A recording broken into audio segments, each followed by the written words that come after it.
আমরা রেসিপি করছি চিংড়ি মাছের বাটি চচ্চড়ি। একটু দেখাচ্ছি। প্রথমে কলা পাতাগুলো তেল দিয়ে সব ধুয়ে প্রথমে পুছে তেল দিয়ে দেখুন সব তেল লাগানো হয়ে গেছে। এই যে একটা তেল দিয়েছি, একটুখানি না না সেকে নিলে এটা বসবে না। একটুখানি উনুন জ্বালিয়ে কড়াটা গরম করে নিয়েছি, কড়াইটা।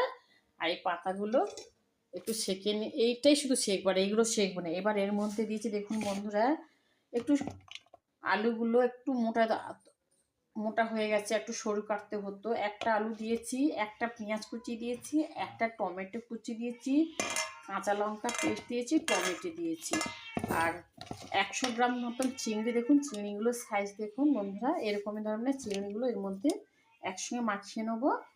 দেখাচ্ছে দেখুন আদা রসুনের পেস্ট বাটা হয়ে গেছে। ওদিকে ঘুরেও তাকাবে না, আমি বলেছি যা হচ্ছে ওইসব ঘুরেও আমার দেখতেও চাই না, দেখবে না। তারপরে হচ্ছে একটু আদা রসুনের পেস্ট আর একটুখানি সর্ষে বেটে একসঙ্গে বেটে দিলাম। আদা রসুন আর সর্ষে একসঙ্গে বেটে দিয়েছি। একটু জল দিয়ে দিচ্ছি বন্ধুরা, সুন্দর করে। একটু জল না দিলে তো মশলাগুলো সেদ্ধ হবে, তার জন্য একটু জল দিয়ে দিলাম।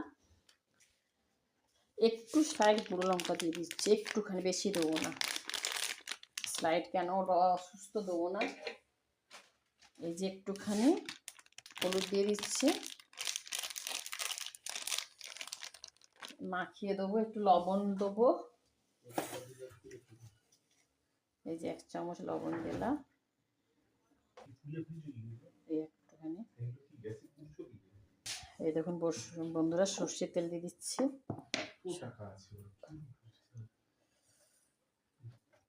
ঝাড়া পয়সা, এই যে তেল দিয়ে দিচ্ছি দেখুন বন্ধুরা। যাও তুমি,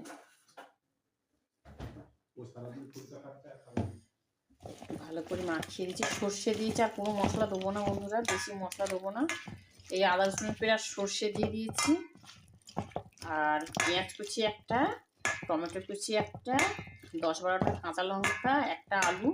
আলুগুলো একটু মোটা হয়ে গেছে, আরও সরু সরু কাটতে হতো বন্ধুরা। 100 গ্রাম চিংড়ি মাখিয়ে ভাবলাম একটু টমেটো কুচি দিয়েছি, লবণ দিয়েছি, হলুদ দিয়েছি, স্লাইডে একটু গুঁড়ো লঙ্কা দিয়েছি। ভাবলাম আছে একটু চিংড়ি তো এই করে একটু খাই আজকে, তাই দেখাচ্ছি করছি বলে বন্ধুরা দেখালাম। গ্যাসটা যে সিম করে দিয়েছি দেখুন। একটু এই বাটিটা ধুয়ে একটু জল দেবো, একটুখানি স্লাইড দেবো, আর দেবো না।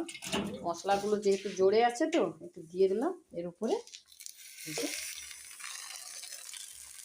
এরকম বন্ধুরা এই দিয়ে দিচ্ছি একটুখানি তেল আর একটু ছড়িয়ে।